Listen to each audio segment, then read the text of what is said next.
La Corte dei Conti indaga sulla gestione dei fondi degli hotspot a Lampedusa. Il cartello sociale interviene sulla sanità siciliana inadeguata e chiede uno stop alle privatizzazioni. Nuova adesione alla DC di Cuffaro che risponde all'affermazione di Rotondi. Riconvocato il Consiglio Comunale a Favara per l'approvazione delle tariffe sulla Tari. Continuano oggi e domani le manifestazioni sul festival dedicato all'agricoltura Terra Mia. Investimento di 6 milioni di euro per lo stabilimento dell'acqua vera a Santo Stefano Quisquina. Un'interessante giornata dedicata allo sport e alla salute organizzata dal Lions Club Agrigento Valle dei Templi presso il Circolo del Tennis a Villa Seta.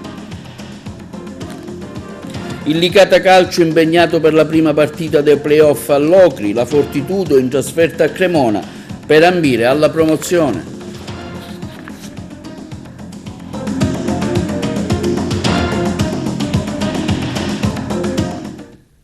Benvenuti a questa edizione di TV Notizie. Apriamo oggi il nostro telegiornale con una notizia che riguarda appunto Lampedusa. La Procura, la Corte dei Conti di Palermo indaga sulla gestione dei fondi degli hotspot.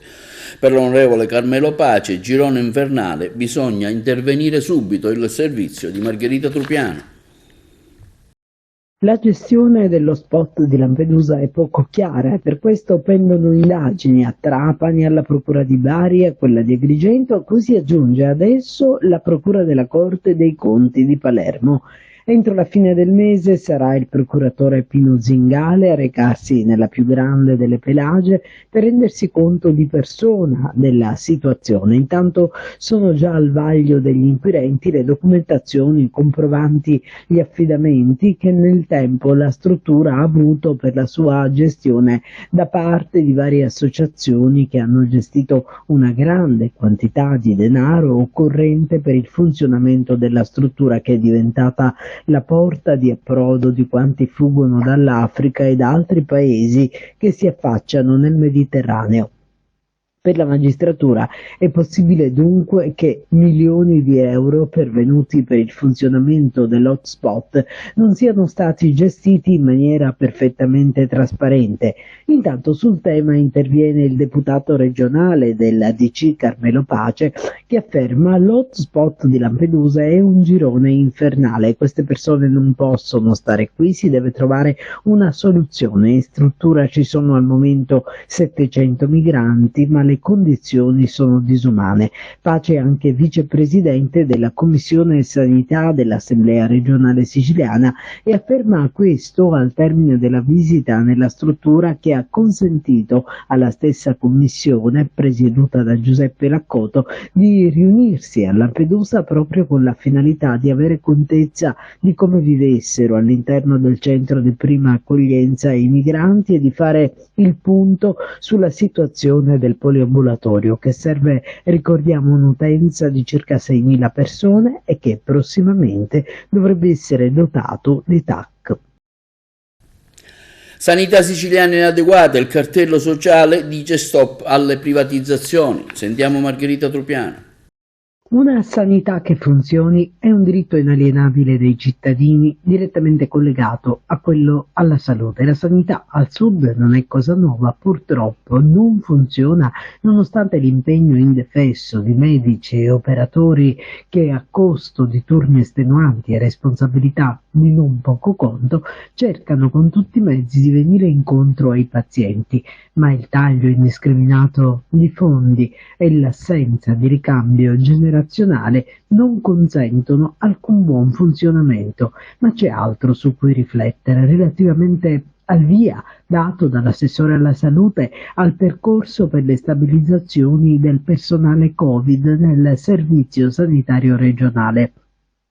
Le strutture sanitarie dunque potranno aggiornare i propri piani del fabbisogno e individuare posti vacanti da destinare nel rispetto del limite del 50% delle complessive risorse assunzionali a quei lavoratori che hanno prestato servizio in area sanitaria, sociosanitaria e amministrativa durante l'emergenza pandemica, qualcosa che scontenterà sicuramente tanti che avrebbero chiesto regolari procedure concorsuali che consentissero a tutti la possibilità di candidarsi. E in tema di sanità scende in campo il cartello sociale della provincia di Agrigento che dice stop alla privatizzazione strisciante del servizio sanitario e convoca per martedì 16 maggio alle ore 10 nel salone dell'oratorio della chiesa del Sacro Cuore di Gesù alle Rocche una conferenza stampa per presentare la piattaforma di rivendicazioni e le relative iniziative di mobilitazione popolare messe in campo per denunciare la grave situazione in cui versa il sistema sanitario dell'isola. Il livello attuale dell'assistenza sanitaria, scrivono i membri del cartello sociale, è così basso che appare inutile fare una semplice elencazione di tutti i disservizi che lo caratterizzano, in quanto sono le scelte a monte che vanno contestate, perché da queste si evince una precisa strategia che vuole ridimensionare quel sistema sanitario nazionale che garantisce a tutti il diritto alla salute e che trova la sua origine nella stessa Carta. Cresce ancora la democrazia cristiana nella nostra provincia, sale a 4 il numero dei consiglieri comunali a Favara, ha anche aderito il vicepresidente del Consiglio Comunale Ignazio Sorce e sull'eredità del simbolo della democrazia cristiana, relativamente alla questione sollevata da Gianfranco Rotondi, interviene il segretario nazionale Totò Cuffaro, il servizio. Cresce ancora la democrazia cristiana nella nostra provincia, sale a 4 il numero dei consiglieri comunali a Favara, a cui ha anche aderito il vicepresidente del Consiglio Comunale Ignazio Sorce.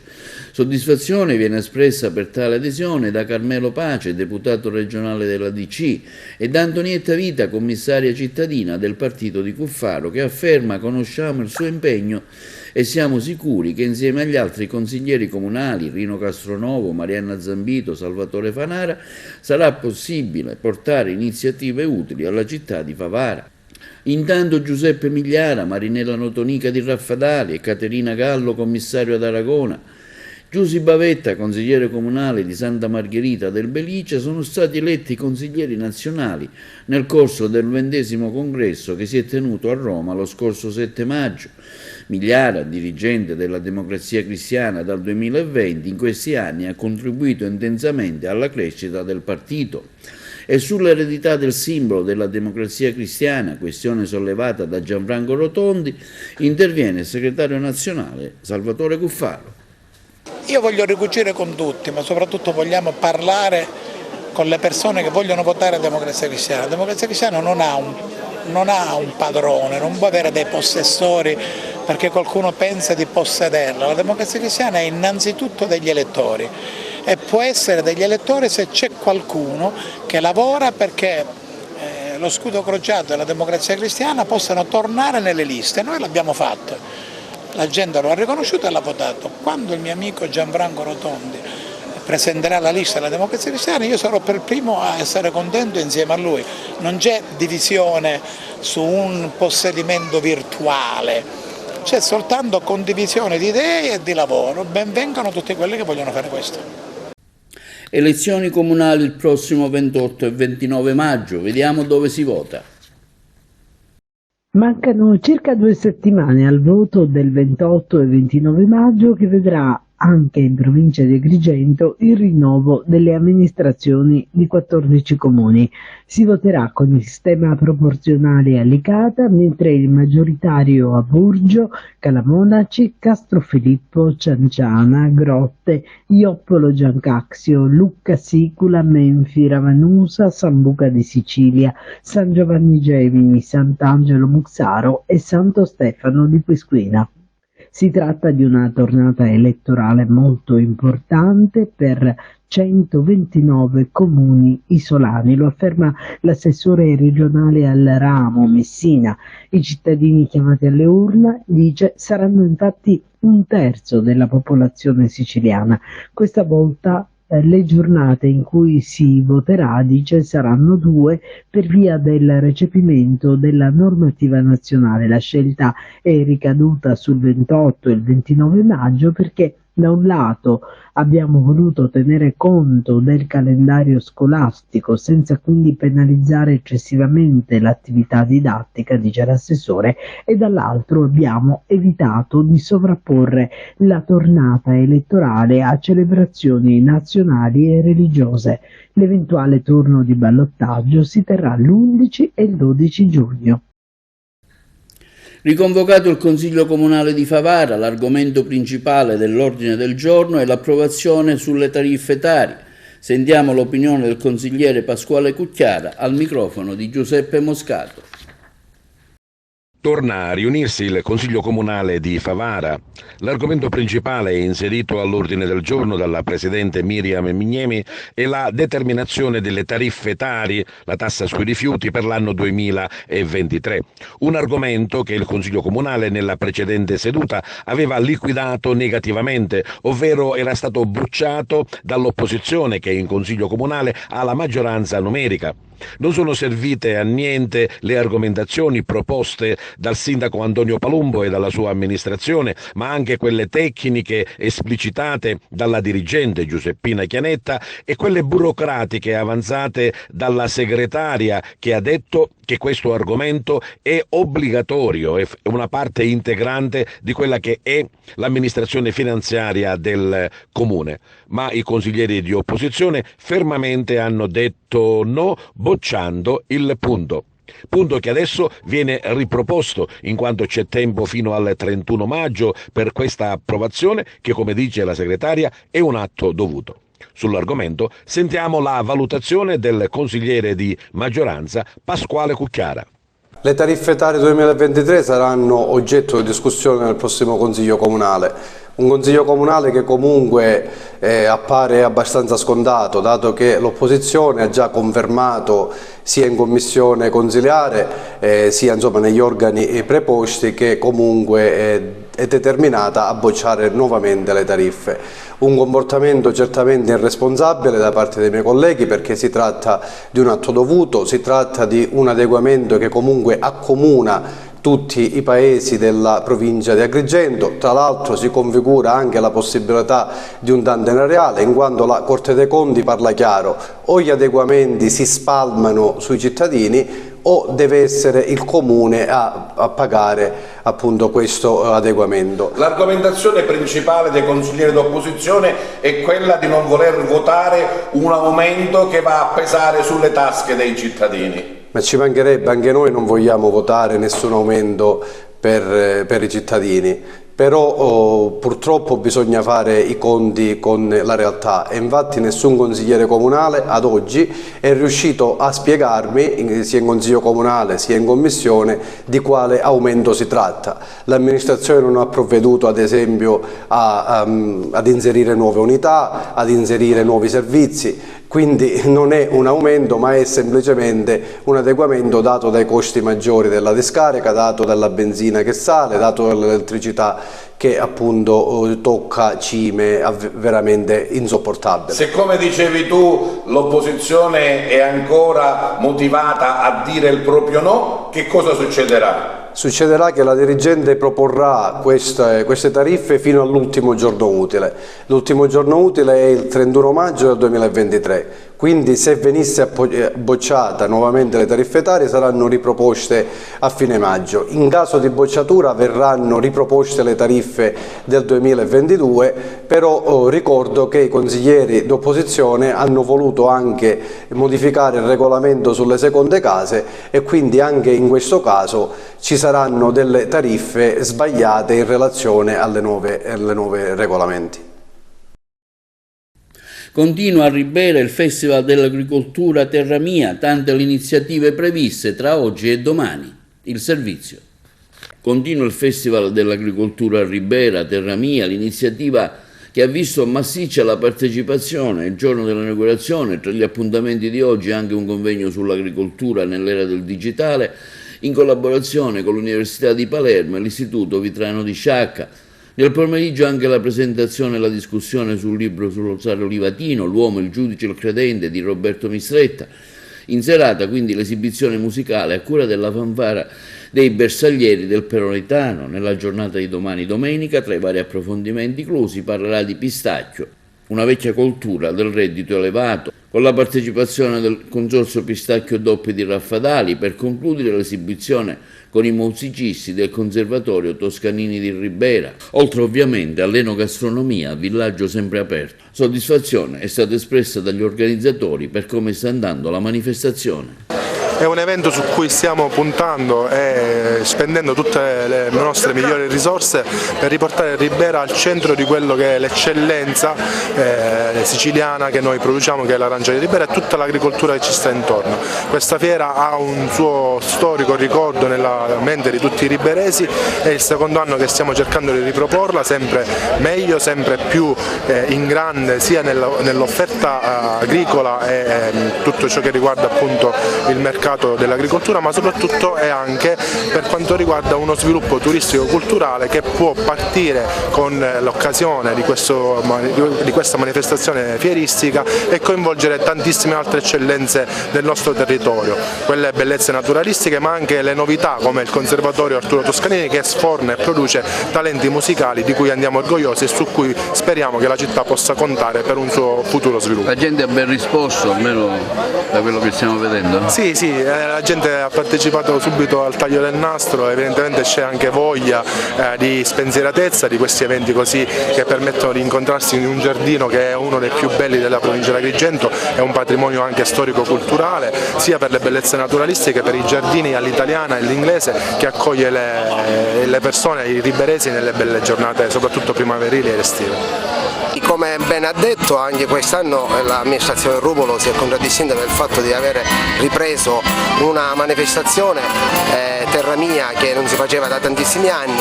L'anno scorso siamo al secondo anno e anche quest'anno vede coinvolti diversi imprenditori del settore dell'agricoltura, del turismo e dell'enogastronomia. Ribera è un punto di riferimento per l'intero comprensorio dal punto di vista agricolo. Questo fa sì che molti sono i visitatori che verranno a vedere questa manifestazione, spero che verranno un pubblico numeroso e potranno vedere le bellezze della città sia da un punto di vista agricolo che da un punto di vista turistico. C'è anche il coinvolgimento di strutture locali, tra cui il Toscanini, che è importante. Sì, ci sarà una serata evento domenica sera con un concerto del Toscanini, perché Ribera è la città dell'arancia e della musica. Noi siamo stati l'unico conservatorio che è stato autorizzato al Ministero della Pubblica Istruzione e questo fa sì che oltre alle arance Ribera ha anche un'altra eccellenza che è data dalla musica con l'Istituto Toscanini. Il comune di Agrigento ha fatto realizzare nella via principale della città delle strisce pedonali con lo sfondo rosso, irregolari per il Codacons. Sentiamo il responsabile, Giuseppe Di Rosa. Il comune di Agrigento ha fatto realizzare nuove strisce pedonali con sfondo rosso. Secondo il Codacons sarebbero irregolari, fuori legge, non a norma. Perché? Ma tanto non è secondo il Codacons solleva il problema. A noi spiace onestamente che in questa città si debba parlare di queste sciocchezzuole, ma sono fuori norma, lo dice la legge, lo dice il codice della strada. Oltretutto, ed è giusto puntualizzare, siamo nella piazza delle istituzioni, cioè abbiamo i carabinieri di fronte a me, la questura e la prefettura alle mie spalle. Questa è una piazza, oltretutto, sottoposta a vincolo da parte della soprintendenza. Il comune si è fatto autorizzare per realizzare queste strisce rosse fuori norma in questa pubblica piazza? Ritengo di no, perché dalla soprintendenza mi dicono che non hanno notizia. Questo comune continua a andare contro legge.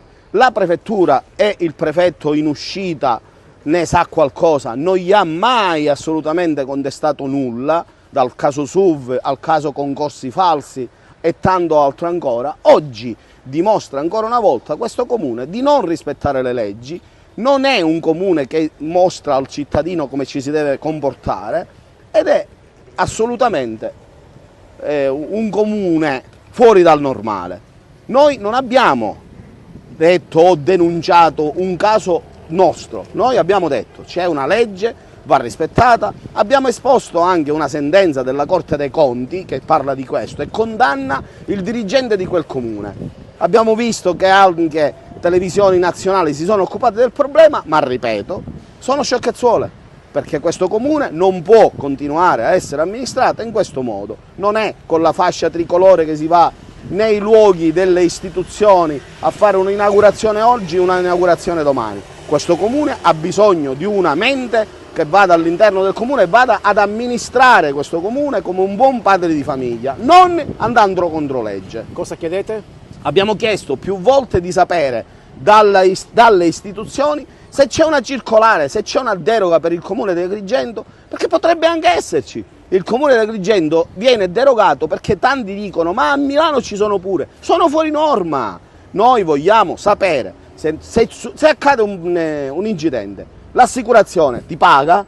Punto interrogativo. E allora il prefetto, il questore, il comandante della polizia, dei carabinieri provinciale dicano alle istituzioni, dicano ai giornalisti, scrivano a noi, dicendoci, perché noi gli abbiamo scritto, dicendoci c'è una deroga, il comune di Agrigento è in deroga. Allora noi la prenderemo per buona e andremo avanti. Si terrà martedì prossimo a Palermo, presso la Sala Petrucci di Palazzo Zino, un interessante convegno dal tema Impresa Vola, organizzato da Confimpresa. Abbiamo ascoltato il responsabile di Confimpresa Sicilia, dottor Alessio Lattuca. Alessio Lattuca, patrono di Confimpresa, martedì prossimo organizza un interessante convegno con qualificati ospiti, ne parliamo meglio con lui. Sì, organizziamo martedì alla Sala Petrucci Palazzo Zino un incontro, un workshop sui temi il cui tema è Impresa Vola e il tema è il finanziamento alle imprese, alle famiglie e a chi vuole fare impresa. Si parlerà di microcredito, ci sarà il responsabile nazionale dell'Ente Nazionale del Microcredito, dottor Paoluzzi, parleremo di fondo di garanzia pubblico per l'accesso al credito per le imprese, parleremo anche di PNRR perché presentiamo in quell'occasione la nuova piattaforma innovativa che ha a che fare con l'intelligenza artificiale, per cui sarà possibile programmare i progetti del PNRR con molta facilità. Lo metteremo a disposizione anche degli enti pubblici che hanno difficoltà di accesso alla programmazione e alla progettazione.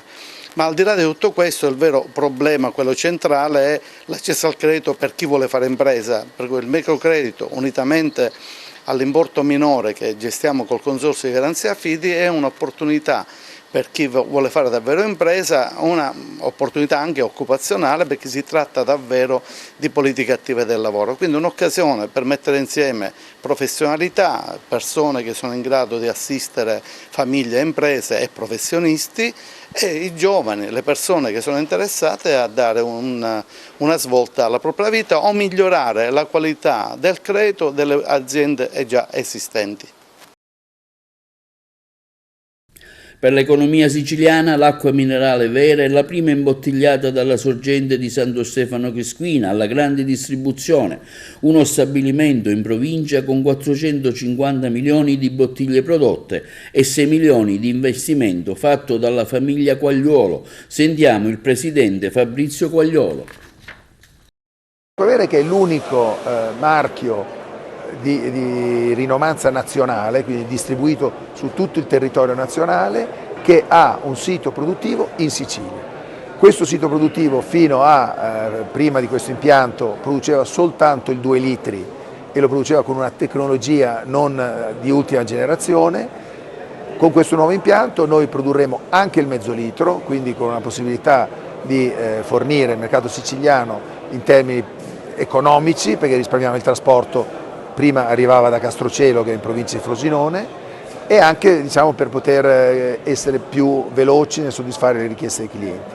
In più l'impianto ha una tecnologia che consente l'utilizzo di bottiglie più leggere e quindi non solo un vantaggio economico ma anche un vantaggio di sostenibilità, perché chiaramente immettiamo meno plastica nel circuito produttivo. Abbiamo salvato interamente la forza lavoro, assolutamente.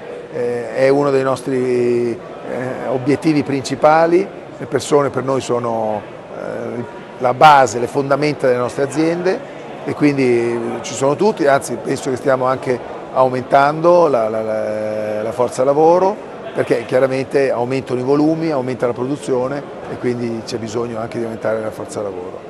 Sì, perché mio padre alla fine degli anni 50 ha incominciato a lavorare in Sicilia nell'attività di costruzione e montaggio di impianti industriali e quindi abbiamo lavorato nelle raffinerie di Milazzo, di Priolo, di Gela e quindi abbiamo poi riconvertito uno stabilimento che era a supporto della raffineria di Milazzo per fare il PET e quindi poi anch'io ho continuato a essere presente in Sicilia e addirittura adesso uno dei miei 3 figli maschi che lavora in questo stabilimento di plastica a Milazzo si è trasferito a Milazzo, quindi abbiamo fatto un'emigrazione all'incontrario e si è sposato con una ragazza di Catania, ha avuto un figlio che è nato a Catania ed è felicissimo perché coniuga un lavoro che gli piace in un posto meraviglioso come la Sicilia. Si è spento mercoledì scorso Gioacchino Lanza Tomasi, figlio adottivo dello scrittore Giuseppe Tomasi di Lampedusa, autore del celebre romanzo Il Gattopardo, una notizia che è stata appresa con molto dispiacere a Palma di Montechiaro, dove è stato anche proclamato un giorno di lutto cittadino.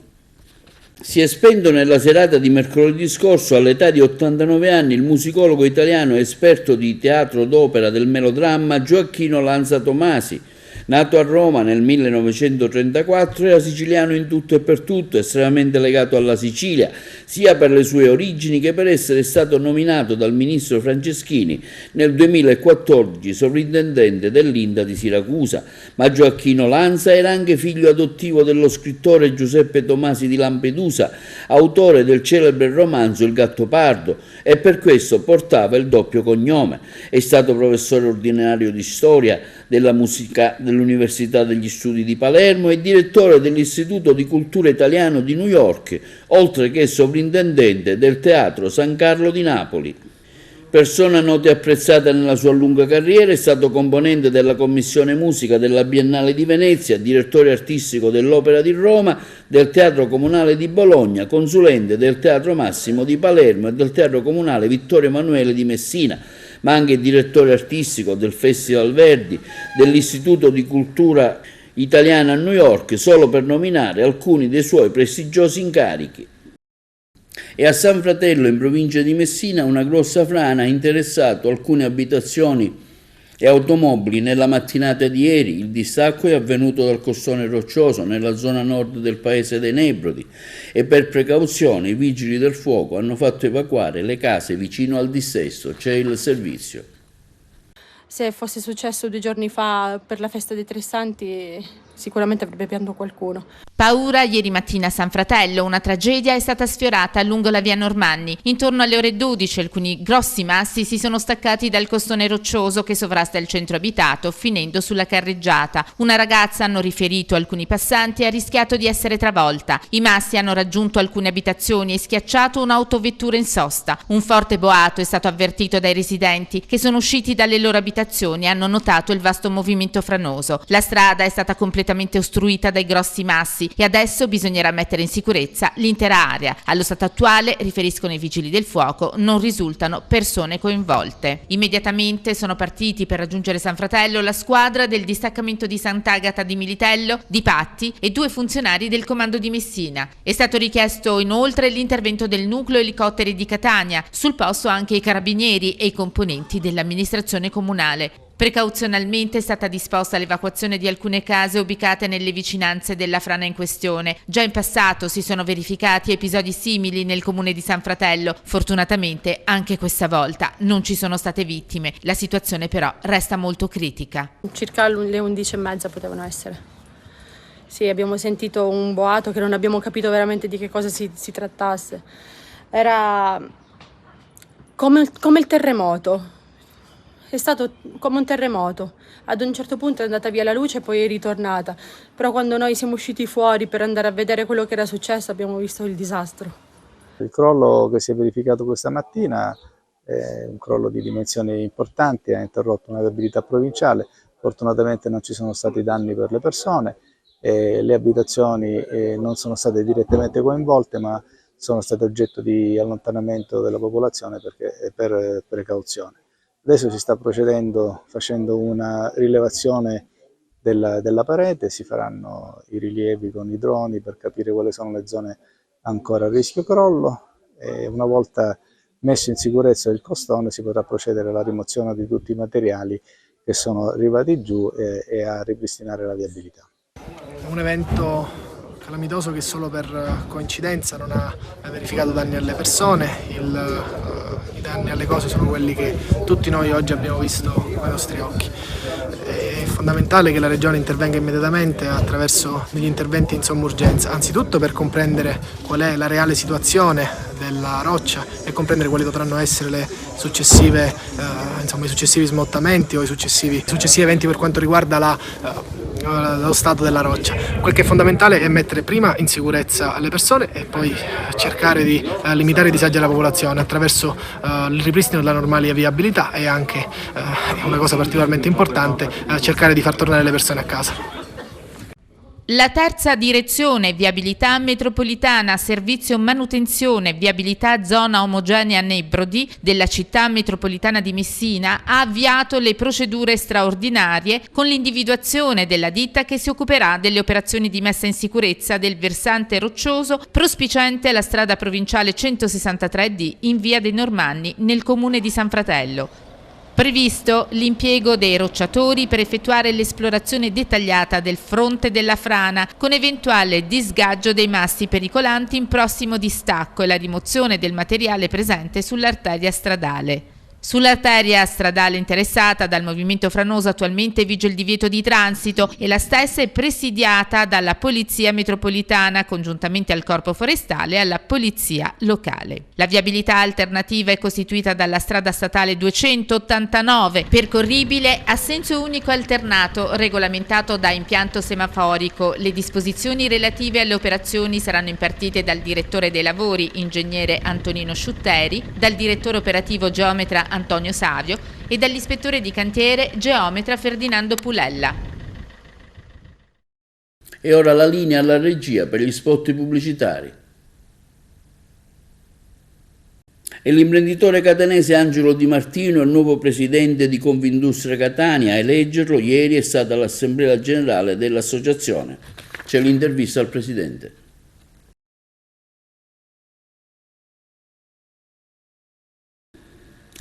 L'imprenditore Angelo Di Martino è il nuovo presidente di Confindustria Catania. A eleggerlo è stato l'assemblea regionale dell'associazione, che di fatto ha ratificato la votazione del Consiglio generale dello scorso 12 aprile. Vicepresidente sono stati eletti Gaetano Vecchio, Cosedil, vicepresidente vicario Lucio Colombo dell'STM, Salvo Ganci, Miriam Pace, Eliano Russo. Il nuovo tesoriere è Santi Finocchiaro. Restano vicepresidenti di diritto Antonio Perdichizzi, presidente del Comitato Provinciale Piccole Industrie, e Fabrizio Fontarrè, presidente del gruppo dei giovani Confindustria di Catania. Recentemente hanno un convegno a cui ha partecipato il ministro dello sviluppo economico Urso. Presidente, se le dicessi zone economiche speciali, le dicessi infrastrutture, le dicessi dobbiamo organizzare il tutto assieme alle associazioni sociali, le dicessi dobbiamo organizzare tutto con Catania, con i catanesi, con gli imprenditori, con i politici, di fatto sto leggendo il suo programma. Sì, certamente, è quello che noi faremo, perché per le zone industriali, per le ZES, io farò una squadra all'interno dell'associazione di 8-10 persone, ancora dobbiamo vederlo, dove ci saranno ingegneri e specialisti sia per la zona industriale che fanno progetti per la zona industriale, che consegneremo alla Regione nella persona dell'assessore Tamaio, il quale appena ho la squadra pronta mi ha detto di eventualmente venire immediatamente qui a fare un incontro, che presenterò la squadra e partiamo con il lavoro. Senta, Catania si dice spesso dal mondo degli imprenditori, manca la progettualità, cioè ci accontentiamo dell'oggi, domani, però forse sarebbe meglio cominciare a guardare a cosa accadrà da qui a qualche anno. È vero, mancano i progetti, è quello che noi faremo ovviamente assieme a tutti i soci, di progettare se ci sono degli investimenti, perché oggi senza progettare investimenti non credo che si possano fare cose che poi sicuramente non andranno a buon fine. Sente, lei è abituato alla mobilità, no? Perché è un imprenditore nel settore. Chi ha questo concetto in testa sa esattamente che anche i soldi non dormono mai, si muovono sempre nel pianeta. Significa che bisogna accelerare, bisogna lavorare 365 giorni l'anno senza ormai più perdere tempo. No, bisogna lavorare, ma non 365 giorni all'anno, bisogna lavorare giusto, perché il lavoro va bene, ma bisogna fare anche altre cose. L'ho fatto io questo che dice lei da giovane. Ho lavorato troppo e ne sono pentito di questo, perché ho trascurato ovviamente la mia famiglia, cosa che io non volevo fare, ma ero costretto a farlo. Ma oggi sono lo stesso contento perché ho creato un qualcosa che i miei figli possono dire va bene, stiamo discretamente. Questa è la cosa più importante e ho l'orgoglio che io ho. Un incontro su sport, giovani e sana alimentazione si terrà domani domenica presso il Circolo del Tennis Città dei Templi a Villa Seta. A comunicarlo il presidente del Lions Club Agrigento Valle dei Templi Francesco Pira. Diversi e qualificati gli interventi, tra cui il dottor Alessandro Patania, istruttore del Tennis Club, Gaetano Liotta, osteopata, e Laura Moscato, biologa e nutrizionista. Un momento importante, afferma il presidente Francesco Pira, per ribadire il valore dello sport e di una sana alimentazione. Per le notizie sportive, mister Romano, allenatore del Licata Calcio, presenta la sfida valida per il primo turno semifinale di play-off in trasferta con la squadra dell'Ocri. È stato un anno bellissimo, ha affermato mister Romano, e domenica spero sia una bella partita e comunque andrà. Sarà un successo per la nostra squadra.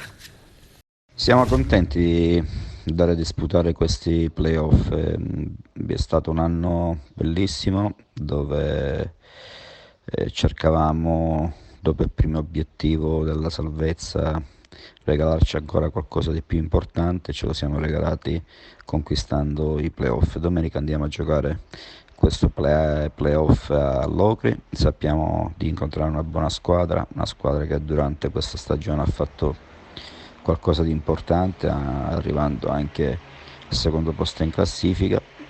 Spero che sia una bella partita e che possiamo fare un buon risultato. Comunque, a prescindere da tutto, credo che comunque è stato un successo.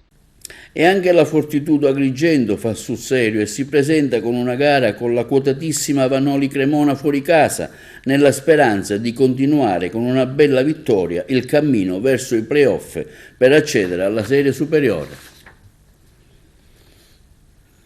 Ebbene, al termine delle edizioni di TV Notizie vi ricordiamo l'appuntamento con la rubrica Mestiere Artigiano, effettuata in collaborazione con la Confartigianato di Agrigento. E questo è tutto per oggi e vi diamo appuntamento alle prossime edizioni di TV Notizie, augurandovi un buon fine settimana.